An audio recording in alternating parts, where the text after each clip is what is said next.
पहले मुख्य समाचार। प्रधानमंत्री नरेंद्र मोदी आज सुबह 11 बजे आकाशवाणी से मन की बात कार्यक्रम में अपने विचार साझा करेंगे। प्रधानमंत्री नरेंद्र मोदी ने रामलला की प्राण प्रतिष्ठा के दिन 22 जनवरी को लोगों से दीपावली मनाने और राम ज्योति प्रज्वलित करने की अपील की। प्रदेश में पिछले 24 घंटों के दौरान कोरोना के 7 नए मरीज मिले। पटना और गया में 3 तथा दरभंगा में 1 व्यक्ति में संक्रमण की पुष्टि। और प्रदेश के अधिकतर हिस्सों में घना कोहरा छाया। मौसम विभाग के अनुसार अगले 4 दिनों तक शीतलहर की स्थिति बने रहने की संभावना। अब समाचार विस्तार से। प्रधानमंत्री नरेंद्र मोदी आज सुबह 11 बजे आकाशवाणी पर मन की बात कार्यक्रम में देश विदेश के लोगों के साथ अपने विचार साझा करेंगे। यह मासिक रेडियो कार्यक्रम की 108वीं कड़ी होगी। यह कार्यक्रम आकाशवाणी और दूरदर्शन के समूचे नेटवर्क पर प्रसारित किया जाएगा। इसके साथ ही यह आकाशवाणी वेबसाइट तथा news on AIR mobile app पर भी उपलब्ध होगा। मन की बात कार्यक्रम का आकाशवाणी, दूरदर्शन समाचार, प्रधानमंत्री कार्यालय और सूचना तथा प्रसारण मंत्रालय के YouTube चैनलों पर भी सीधा प्रसारण होगा। मन की बात कार्यक्रम के तुरंत बाद मैथिली भाषा में इसका प्रसारण आकाशवाणी के दरभंगा केंद्र से किया जाएगा। इसी प्रसारण को दोबारा रात्रि 8 बजे से भी सुना जा सकता है। प्रधानमंत्री नरेंद्र मोदी ने लोगों से अपील की है कि अयोध्या में नवनिर्मित मंदिर में रामलला की प्राण प्रतिष्ठा के दिन 22 जनवरी को दीपावली मनाएं और राम ज्योति प्रज्वलित करें। उन्होंने कहा कि इस अवसर पर पूरा देश जगमगाना चाहिए। 22 जनवरी को जब अयोध्या में प्रभु राम विराजमान हो, अपने घरों में भी श्री राम ज्योति जलाएं, दीपावली मनाएं। 22 जनवरी की शाम पूरे हिंदुस्तान में जगमग जगमग होनी चाहिए। प्रधानमंत्री ने धार्मिक स्थलों को विकसित करने के अपनी सरकार के कार्यों का उल्लेख करते हुए कहा कि आज का भारत परंपरा को आधुनिकता से जोड़कर प्रगति कर रहा है। उन्होंने कहा कि विकास और संस्कृति के संगम से 21वीं शताब्दी में देश आगे बढ़ेगा। आज यहाँ प्रगति का उत्साह है तो कुछ दिन बाद यहाँ परंपरा का उत्सव भी होगा। आज यहाँ विकास की भव्यता दिख रही है तो कुछ दिनों बाद यहाँ विरासत की भव्यता और दिव्यता दिखने वाली है।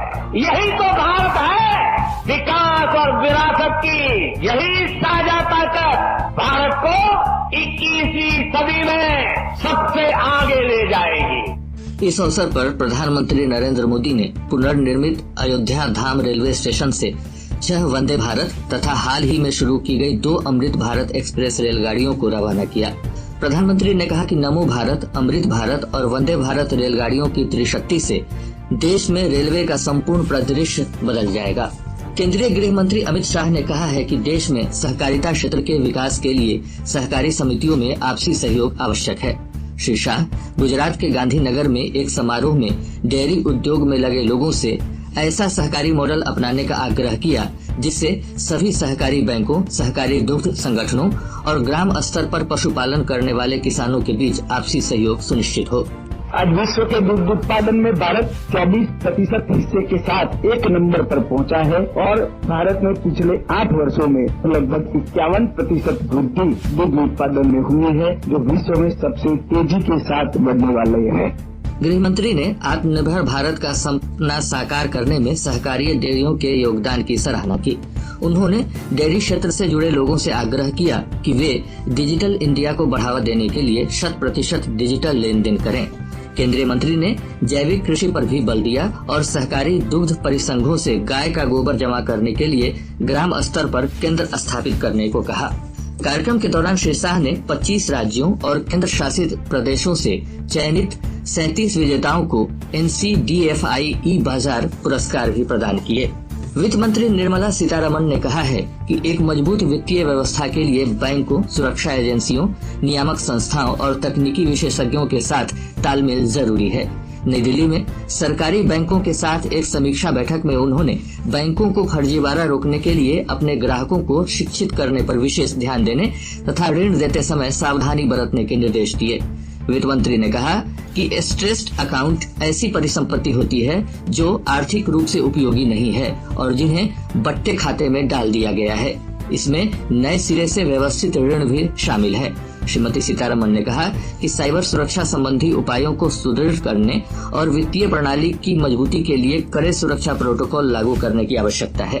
प्रदेश में पंचायती राज संस्थानों और ग्राम कचहरी के 242 रिक्त पदों के लिए हुए उपचुनाव के परिणाम जारी कर दिए गए हैं। राज्य निर्वाचन आयोग के आयुक्त डॉक्टर दीपक प्रसाद ने बताया कि ग्राम पंचायत सदस्य के 146, मुखिया के 20, पंचायत समिति सदस्य के 13, जिला परिषद सदस्य के 3, ग्राम कचहरी, सरपंच और पंच के 30-30 उम्मीदवारों ने जीत दर्ज की है। आयुक्त ने कहा कि निर्वाचित सदस्य 13 जनवरी को शपथ ग्रहण लेंगे। उन्होंने कहा कि इस चुनाव में पहले ही 945 उम्मीदवार निर्विरोध निर्वाचित घोषित किए जा चुके हैं।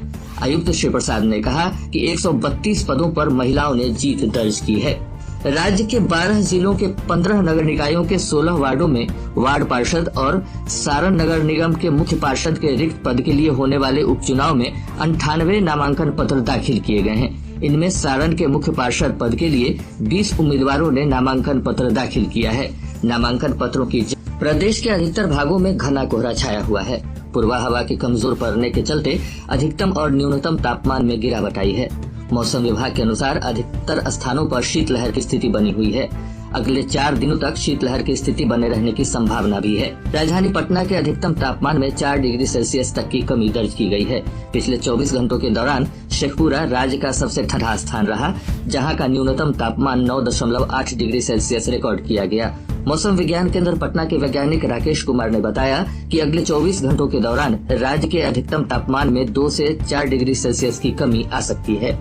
अगले 24 घंटों के दौरान राज्य के मौसम का शुष्क बने रहने तथा न्यूनतम तापमान में कोई विशेष परिवर्तन की संभावना नहीं है, जबकि प्रदेश के उत्तर एवं दक्षिण पूर्व भाग के अधिकतम तापमान में 2 से 4 डिग्री सेल्सियस की कमी होने का पूर्वानुमान है। वहीं राज्य के पश्चिमी एवं मध्य भाग के 1 या 2 स्थानों में घना कुहासा छाए रहने तथा शेष भागों में मध्यम स्तर का कुहासा छाए रहने का पूर्वानुमान है।